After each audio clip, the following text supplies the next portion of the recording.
Ce vendredi, la scène du football mondial a été secouée par une performance inattendue mais brillante de Botafogo, qui a réussi à faire tomber le géant français, le Paris Saint-Germain, lors de la Coupe du Monde des clubs.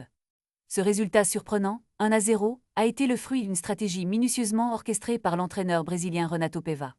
En interview avec DAZN, Paiva a révélé le secret de cette victoire éclatante. « Nous avons utilisé le même poison que le PSG. » Il a expliqué que la clé résidait dans l'esprit d'équipe et le jeu collectif, des valeurs qui semblent parfois se perdre dans le monde du football moderne. En effet, le PSG est célèbre pour son jeu collectif et sa capacité à faire briller ses stars. Botafogo a donc décidé de leur renvoyer à pareil, en s'appuyant sur des principes similaires. Paiva a encouragé ses joueurs à jouer ensemble, à défendre ensemble et à s'amuser ensemble sur le terrain.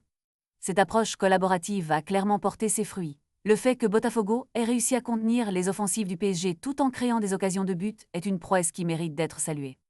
La victoire permet à Botafogo de s'installer en tête du groupe B avec 6 points, mettant ainsi la pression sur ses rivaux. Alors que le PSG était vu comme le favori indiscutable, cette défaite pourrait bien être un coup dur pour leur morale et leur parcours dans ce tournoi. Les fans de Botafogo, quant à eux, peuvent être fiers de leurs héros brésiliens qui ont su faire preuve de caractère et de détermination. C'est une démonstration que dans le football, rien n'est jamais joué d'avance et que la passion et le travail d'équipe peuvent faire toute la différence. La route vers le titre est encore longue, mais avec une telle performance, Botafogo a clairement montré qu'il avait l'intention de jouer un rôle sérieux dans ce tournoi. La revanche était savoureuse et les supporters attendent avec impatience les prochaines rencontres. Cette victoire historique pourrait marquer le début d'une nouvelle ère pour Botafogo, une équipe qui ne doit pas être sous-estimée à l'avenir. Le football est imprévisible et cette rencontre le prouve une fois de plus.